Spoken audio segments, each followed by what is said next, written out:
Aku percaya Alkitab ini adalah firman Tuhan. Setiap kata kalimatnya sanggup memberkati aku. Dan hari ini aku pasti diubahkan, aku pasti dipulihkan dalam nama Tuhan Yesus. Sama-sama kita katakan amin. Yuk kita buka Alkitab kita, saudara. Matius pasal yang ke-24 ayat 6 sampai ayat ke-8. Saudara akan jadi ayat pembukaan pengantar pembahasan kita. Matius pasal yang ke-24 ayat 6 sampai ayatnya yang ke-8. Saya baca 6, saudara 7. Kita akan baca 8-nya bersama-sama. Yang sudah di sana Matius 4, 24 ayat 6 sampai ayat 8. Boleh bilang aku diberkati Tuhan. Ayat yang 6 demikian firman Tuhan, kamu akan mendengar deru perang atau kabar-kabar tentang perang. Namun berawas-awaslah, jangan kamu gelisah, sebab semuanya itu harus terjadi, tetapi itu belum kesudahannya. Ayat yang ke-7 silakan.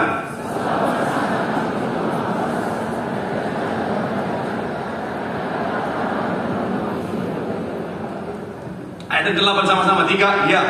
Akan tetapi semuanya itu apa? Barulah permulaan penderitaan menjelang apa? Zaman baru. Nah, saya mencatat di sini, saudara. Ayat yang kita baca tadi barusan, saudara, adalah bicara tentang akhir zaman. Dan ketika bicara tentang akhir zaman, saudara, kita tidak tahu spesifik kapan waktu Tuhan dalam kehidupan setiap kita. Tapi saya mau bilang, saudara, firman Tuhan memberikan kita gambaran. Sama-sama bilang sama saya, gambaran. Amin. Gambaran tentang apa? Tentang hari-hari di mana bicara tentang waktu Tuhan itu datang, saudara. Dan kalau saudara baca secara keseluruhan pasal yang kita baca, bicara tentang apa yang digambarkan, itu sangat sejalan dengan apa yang sedang terjadi hari-hari ini, saudara. Bicara tentang masa-masa kesukaran, bicara tentang ada masa-masa yang berat, di mana ada peperangan, ada kelaparan dan lain sebagainya, saudara. Saya baca berita, saudara, bahwa ada banyak pengangguran hari-hari ini, saudara. Tidak bisa dipungkiri, bicara tentang secara data, pengangguran mengalami peningkatan, saudara. Kalau saudara suka main di sosial media, saudara pasti bisa melihat bahwa setiap ada job fair di mana-mana, saudara, yang namanya orang yang cari kerja itu banyaknya minta ampun, saudara. Mereka berdesak-desakan, saudara. Dan bukan cuma di China, bukan cuma di Indonesia, di China juga salah satu negara dengan bicara tentang ekonomi yang sangat luar biasa kuat. Tetapi ternyata di sana mereka mengalami kesulitan. Saya baca berita, saya nonton beberapa berita juga di sana, saudara. Itu pengusaha-pengusaha di sana, saudara, banyak yang akhirnya gulung tikar, saudara. Banyak yang bisnisnya bangkrut, saudara. Dan akhirnya bahkan para pekerja juga banyak yang akhirnya jadi tunawisma atau tidak punya rumah, jadi mohon maaf gelandangan di pinggir jalan, saudara. Jadi kalau ada yang bilang orang kaya makin kaya, miskin makin miskin, ternyata tidak juga. Kenapa? Karena ada banyak orang kaya jatuh ke level menengah, saudara. Dan di Indonesia ada fenomena bicara tentang yang di level menengah turun ke level miskin, saudara. Dan memang ketika bicara tentang keadaan hari-hari ini, saudara, adalah keadaan yang tidak mudah, keadaan yang sukar. Kalau saudara lihat keadaan hari-hari ini, makanya nggak heran kalau hari-hari saudara ada banyak orang yang ngalamin masa sukar, masa yang berat, jadi sensitifnya minta ampun, saudara. Iya kan, orang-orang zaman sekarang tuh, saudara, sensitifnya minta ampun, saudara. Saudara, udah nggak usah jauh-jauh, mulai dari rumah aja, saudara. Kadang-kadang istri nggak salah apa-apa, suami marah-marah aja terus. Saya mau bilang sebenarnya bukan karena istrinya salah, Bu, tetapi kadang-kadang memang suami lagi tertekan aja, Bu. Makanya istri yang jadi pelampiasan. Betul nggak, Bu? Ya. Nah, ada bapak-bapak juga mengakui betul. Karena memang sekali lagi, Bu, sebenarnya mereka cinta banget sama dirimu, Bu. Cuma memang karena lagi tertekan aja di kantor banyak. Jadi ketika kau masak nggak enak dikit, kadang-kadang tuh hasrat untuk marah tuh kadang-kadang keluar. Masak apa sih, Ma? Ih, Papa, itu kan sedang jepit tumis kesukaan Papa. Tapi akhirnya itu sama yang ibu juga kadang-kadang karena masa-masa lagi sukar, uang belanja belum naik, padahal harga dari pasar udah naik. Kadang-kadang suami yang menjadi pelampiasan juga. Suami diam aja kau. Suami mau keluar dikit, keluar aja terus kau. Serba salah. Apa kau lihat Tuhan Yesus kasih ya? Anak juga kadang-kadang, saudara, jadi pelampiasan. Mau suruh makan anak aja panjang banget intronya, saudara. Terlalu banyak variasi. Kau makan, kau tidak makan, kau nanti kau sakit. Nanti kalau kau sakit akhirnya apa? Masuk rumah sakit, emang bapak kau punya duit, ha? Bapak kau malas-malasan main HP lagi, sana kau pikir, bapak jadi pojok, kenapa kau bawa gua? Saya mau bilang, saudara, banyak orang sekarang lagi sensitif. Jangankan anggota keluarga, kadang-kadang ke gereja aja tatapan senggol-senggolan bisa emosian, saudara. Jangankan jemaat, sesama jemaat, pendeta juga bisa kena. Oh Tuhan, pendeta khotbah keras ini pendeta mulutnya kasar banget, ini pendeta galak banget, ini pendeta pedes banget. Gua tahu orang Manado pendeta tapi kok mulut panas begitu pendeta. Serba salah. Pendeta ngomong khotbah pelan, ini pendeta ngomong ngantuk sudah. Pendeta khotbah cepat, ini pendeta kalau ngomong udah kayak pesawat terbang, papat pelipat ku papai, belai. Saya mau bilang saudara serba salah, ini saudara banyak orang sensitifnya minta ampun. Makanya kalau saudara lihat komentar-komentar di sosial media, pedes-pedes saudara. Tapi memang sekali lagi saya mau bilang saudara, ada banyak orang alami masa kesukaran, masa kesulitan saudara. Tapi saya mau bilang saudara, apapun masanya, apapun keadaannya saudara dan saya, kita ceritakan bukan untuk kalah, tapi untuk menang, bahkan lebih dari pemenang. Boleh berikan tepuk tangan yang paling meriah buat Tuhan. Sama-sama bilang sama saya pemenang. Bilang kanan kiri, kita lebih daripada pemenang. Tepuk tangan yang paling meriah buat Tuhan. Haleluya. Nah, makanya hari ini saudara, saya akan ajak saudara untuk sama-sama kita akan belajar dari sosok yang bernama Ayub. Kenapa kita akan belajar dari Ayub? Karena Ayub adalah sosok manusia yang mengalami masa yang sangat tidak mudah, masa yang berat dalam kehidupannya. Tapi kita tahu bersama di endingnya Ayub mengalami yang namanya kemenangan atas masa kesukaran, masa kesulitan. Makanya hari ini kita akan sama-sama belajar saudara dari satu tema khotbah, kunci menghadapi kesukaran. Sama-sama bilang sama saya kunci. Sama-sama bilang sama saya menghadapi kesukaran. Amin. Doa saya melalui firman hari ini, saudara dan saya jadi tahu apa yang harus saudara lakukan sehingga apapun kesukarannya bersama dengan Tuhan kita akan meraih kemenangan. Tepuk tangan dulu yang paling meriah buat Tuhan. Haleluya. So, apa kunci menghadapi kesukaran? Belajar dari Ayub saudara. Yang pertama saya mencatat di sini saudara adalah bicara tentang yaitu tetap setia dan percaya kepada Tuhan. Sama-sama bilang sama saya tetap setia. Sama-sama bilang sama saya dan percaya. Amin. Kita buka Ayub pasal yang kedua ayat 9 sampai 10. Ayub 2 ayat 9 sampai ayatnya yang ke-10. Yuk yang sudah di sana Ayub 2 ayat 9 sampai 10 boleh bilang aku diberkati Tuhan. Haleluya. Sama-sama kita baca Ayub 2 ayat 9 sampai ayatnya yang ke-10. Sama-sama 3. Iya, maka masih bertekunkah engkau? Ayat 10 dikatakan apa? Tetapi jawab Ayub kepadanya, engkau berbicara seperti apa? Apakah kita mau menerima yang baik dari Allah? Tetapi apa? Ayat yang bagian terakhirnya, dalam kesemuanya itu apa? Ayub tidak berbuat dosa dengan apa? Sekali lagi saudara, dalam kesemuanya itu Ayub tidak berbuat dosa dengan bibirnya. Kita tahu bersama kisah Ayub dari orang yang amat sangat kaya, diberkati luar biasa secara materi saudara, akhirnya mengalami kejatuhan yang luar biasa sampai nggak punya apa-apa saudara, bahkan kehilangan segalanya saudara. Akhirnya apa? Istrinya datang dan bilang apa? Hei, tutupilah Tuhan, mohon maaf, matilah saudara. Memang kalau bicara tentang wanita, kalau lagi ngadong ngepeng saudara, mulutnya galak yang bukan main saudara.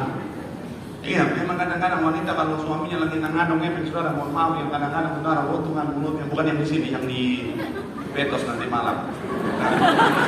Iya, kalau di sini mulut-mulutnya bagus semua. Walaupun suaminya ngadong ngepeng papa, walaupun papa ngadong ngepeng, papa tetap kasihan yang mama.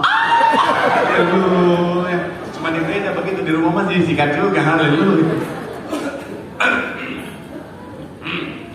Musim hujan. Sekali lagi saya mau bilang saudara, iya, wanita ini saudara kadang-kadang mulutnya jangan diminta ampun. Bahkan dia suruh untuk apa? Supaya Ayub tidak setia. Tapi hebatnya Ayub, sekalipun keadaannya tidak mudah, sekalipun bicara tentang istrinya sudah menekan dia, sampai pada akhirnya Ayub tetap setia dan percaya kepada Tuhan. Sama-sama bilang sama saya tetap setia. Sama-sama bilang sama saya tetap percaya kepada Tuhan. Ada banyak orang ketika mengalami masa kesukaran, ketika mengalami masa yang tidak mudah, ada banyak orang cenderung untuk saudara meninggalkan Tuhan. Ada satu keluarga yang saya layani saudara, satu ketika saudara, ada salah satu orang dalam keluarga itu bilang begini, iya sebelumnya papa kami nggak sembuh-sembuh Pak Pendeta, akhirnya adik saya bawa papa kami ini saudara, katanya dia bilang cerita ke saya ke orang pintar, ke dukun. Kenapa? Karena nggak sembuh-sembuh. Ada banyak orang sekali lagi saudara, ketika nggak kunjung sembuh, ketika nggak kunjung ditolong Tuhan, ketika nggak kunjung bicara tentang yang namanya ngalamin pemulihan, ada banyak orang akhirnya cari cara yang lain, meninggalkan Tuhan dan lain sebagainya. Tapi saya mau bilang saudara, belajarlah untuk tetap setia, katakan amin. Karena berkat, perlindungan, pertolongan yang sejati hanya datang dalam Tuhan, hanya ada dalam Tuhan. Jangan cari yang lain. Kemarin kita sudah sempat bahas tentang berkat. Iblis sepertinya bisa kasih berkat, tapi sebenarnya itu perangkap untuk menghancurkan setiap kita. Jadi pastikan tetap setia, karena ketika kita tetap setia sama Tuhan, berkat pemulihan yang sejati pasti kita dapatkan. Tepuk tangan yang paling meriah buat Tuhan. Bilang sama kanan kirimu, tetap setia. Di situ ada perlindungan, berkat pemulihan yang sejati. Tepuk tangan sekali lagi yang paling meriah buat Tuhan. Haleluya. Yang kedua, apa kunci menghadapi kesukaran dan cedera? Yang kedua adalah tetap berseru kepada Tuhan. Sama-sama bilang sama saya, tetap berseru. Sama-sama bilang sama saya, berseru kepada Tuhan. Amin. Ayub 30 ayat 20. Sama-sama kita baca. Ayub pasal yang ke-30 ayatnya yang ke-20. Yuk sama-sama kita baca. Ayub pasal yang ke-30 ayatnya yang ke-20. Yang sudah di sana boleh bilang, aku diberkati Tuhan. Sama-sama kita baca. 3. Iya.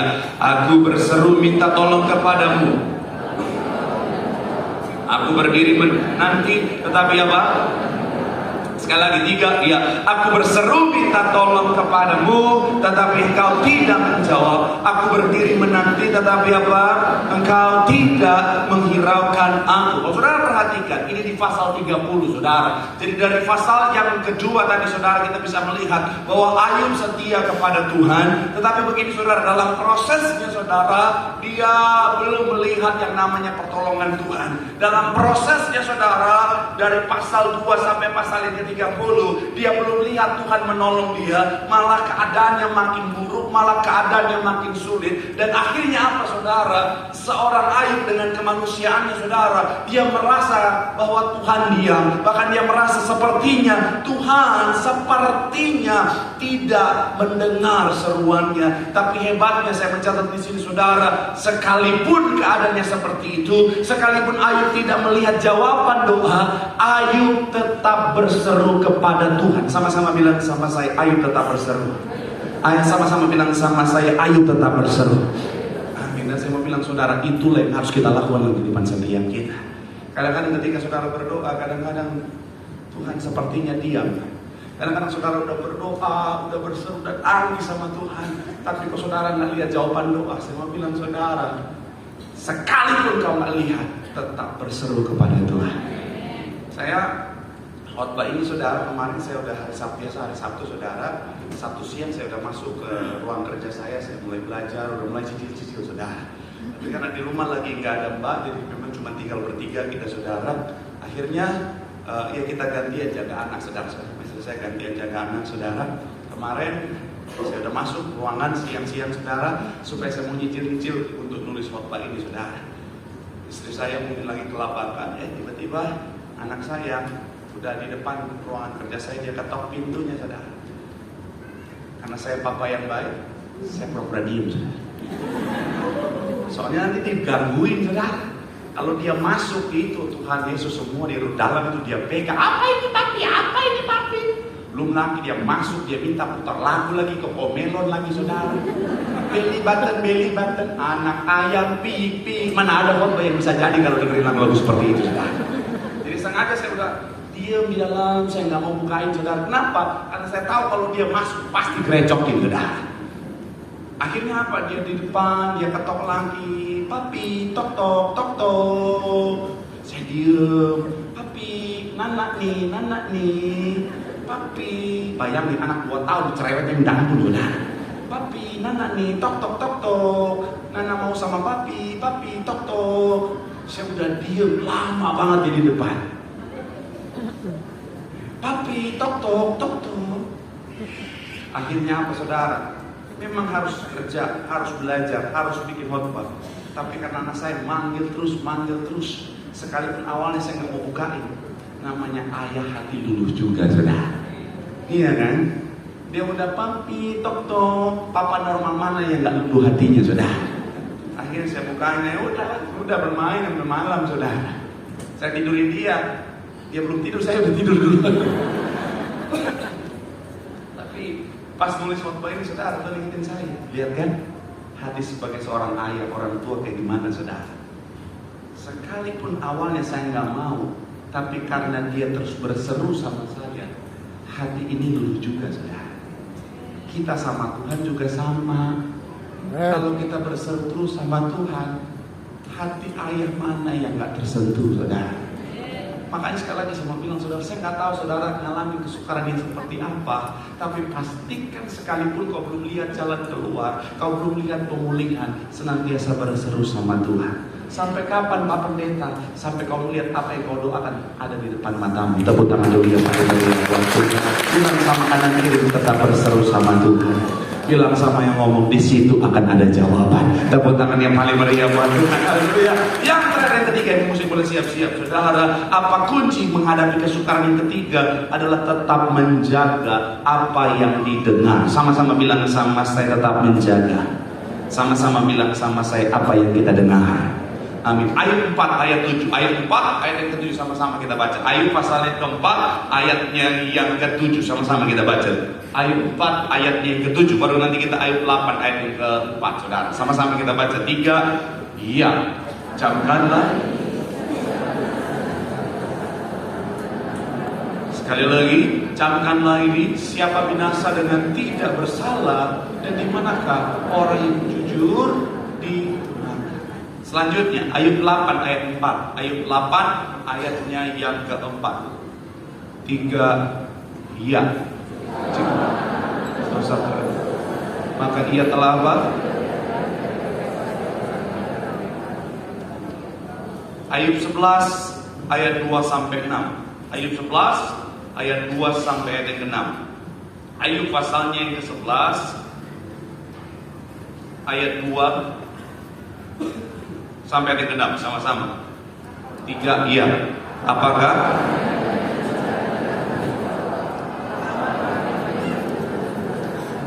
Apakah orang harus diam terhadap dan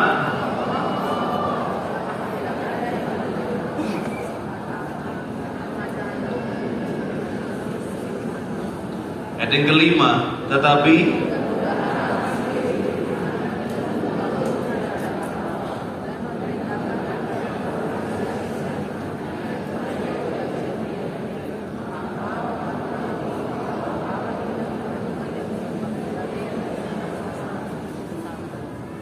sampai di sana. Kalau saudara baca 3 ayat ini, saudara, ini bicara tentang ketika sahabat-sahabatnya mulai menyalahkan dia, mulai menyalahkan anak-anaknya dan lain sebagainya. Tapi yang menarik adalah apa? Ayub tetap menjaga pendengarannya. Dia tidak mau mengizinkan hal yang salah, hal yang keliru untuk masuk dalam pendengarannya, saudara. Dan ternyata ini hal yang sangat penting. Kunci untuk menghadapi kesukaran yang terakhir yang firman Tuhan sampaikan, Tuhan taruh di hati saya adalah tetap menjaga apa yang kita dengar. Kenapa? Karena iman timbul dari apa? Pendengaran. Pendengaran akan apa? Sekali lagi, firman. Iman timbul dari pendengaran, pendengaran akan firman. Artinya apa? Kalau dibalik, iman bisa hancur dari pendengaran. Pendengaran akan hal-hal selain daripada firman. Saya mau bilang saudara, masa kesukaran adalah masa yang paling rentan untuk masuknya bisikan-bisikan yang bisa menghancurkan setiap kita. Karena orang, mohon maaf, kalau lagi dalam kondisi sulit, lagi dalam kesukaran, di depan nggak ada jalan, itu sangat mudah tertipu dengan masukan-masukan yang berbahaya. Sangat bisa gampang percaya. Kenapa? Karena kepepet. Orang kalau udah kepepet, kepepetnya minta ampun. Udah mau jatuh, pegang ini tali, padahal talinya nggak dekat. Talinya putus, pegang, bisa langsung dia pegang. Kenapa? Udah mau jatuh, apa aja? Padahal sebenarnya itu jebakan, saudara. Orang kalau udah kepepet, bodoh, lagi nggak ada uang, lagi harus bayar utang, anak udah harus bayar sekolah, istri minta skincare baru. Oh bahaya, betul. Ketika main handphone muncul, Anda butuh pinjaman, cukup KTP dan nomor HP.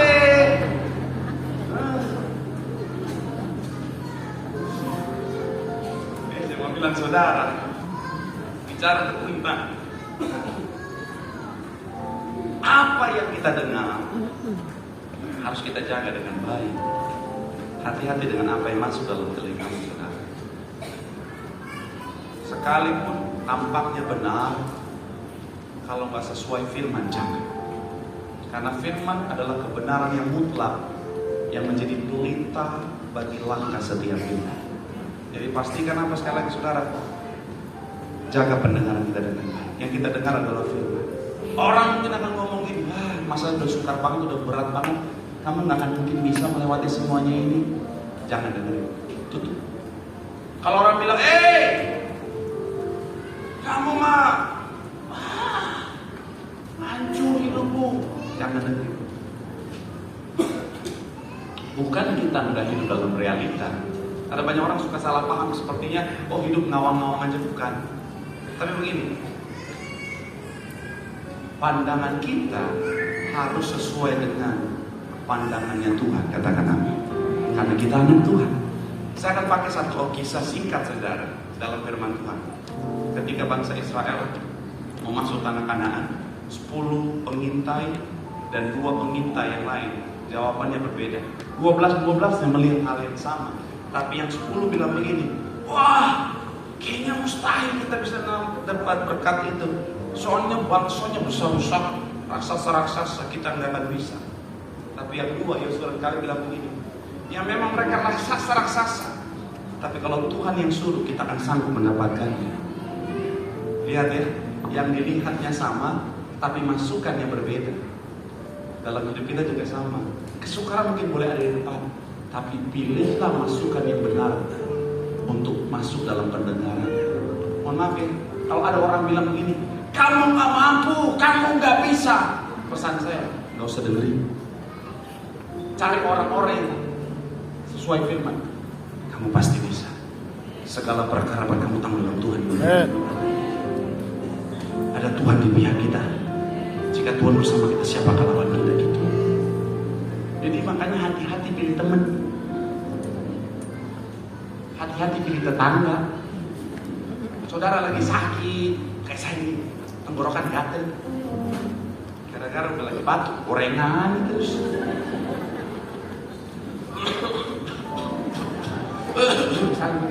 Pas di gereja dengar firman Tuhan, oleh bilur-bilur sembuh, aman. Pas pulang ketemu tetangga, batuk-batuk ya. Aduh, 2 hari kemudian ada tetangga saya batuk-batuk begitu, 2 hari kemudian meninggoy darah Yesus. Langsung tutup telinga.